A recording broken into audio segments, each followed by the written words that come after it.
I was an introverted only child who moved often, rarely in the same school for more than a year. So my parents were the only constant in my life. Due to the disintegration of my parents' marriage, I lost even this constancy when I was 9 years old. While my parents used love to defend their marriage, it was hard to believe in love when it was making two people utterly miserable. And while listening to the escalating voices drifting through our home, I decided I would never make myself vulnerable to love. Although my parents' separation made me stronger in the long run, as a result of my thicker skin, I became quite a cynic. Love became nothing more than a myth, the product of a chemical reaction. Shortly after my parents' separation, I infamously and dramatically displayed this cynicism by throwing away my Barbie Can Be a Bride doll set. I would switch the dial on the radio when a sappy love song professed a lover's will to jump in front of a train for you, or laugh my way through romantic movies like The Notebook while everyone else cried. I was convinced that as a society, we are constantly bombarded by ads, songs, magazines, books, and movies that shape our concept of love into something we believe in theory and not something we can actually experience. In December of 2009, on my grandparents' 65th wedding anniversary, my grandmother suffered a stroke, causing the sentences that once danced in her head and flowed so effortlessly from her lips to become mangled and broken. Interestingly, the only sentence she could say without hesitation or a painful pause was "I love you." One night, as I stood there in the doorway of a dark hospital room, watching my grandparents sitting hand in hand, I realized that love has to exist. Love was the simplicity of their hands grasped together, forming a chain, a link, one that cannot be broken.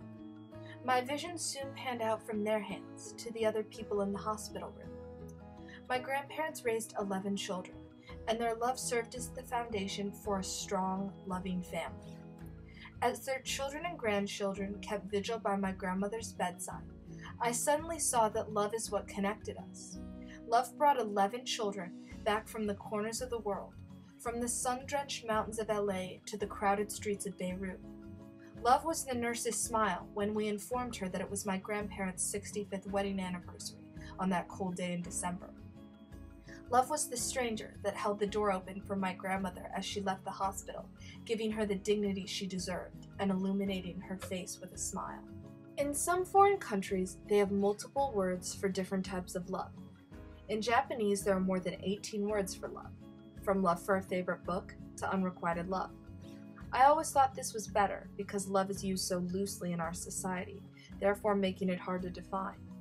Thinking of love only in romantic terms makes us overlook the times when a stranger commits a random act of kindness, or the feeling of safety and community that enveloped me when I was with my family. Maybe the idea of love isn't used loosely enough. Love should not just be constrained to relationships or friendships or your family. Love is what connects us to the world around us. Love can be displayed in the small mundane things we find in everyday life, such as the holding of hands, a smile to a person in need, or even the simple opening of a door. Love is a many-faceted thing, and I've witnessed many of its facets, both the bad and the good. But through witnessing a couple still in love after 65 years at their darkest hour, I saw true love. You didn't need 18 words to describe the feeling that was so evident that day. At the core of the chaos that was happening around me, I found that love is not rare or elusive. It continually surrounds us, linking us together, whether it be for 67 years or for a single moment.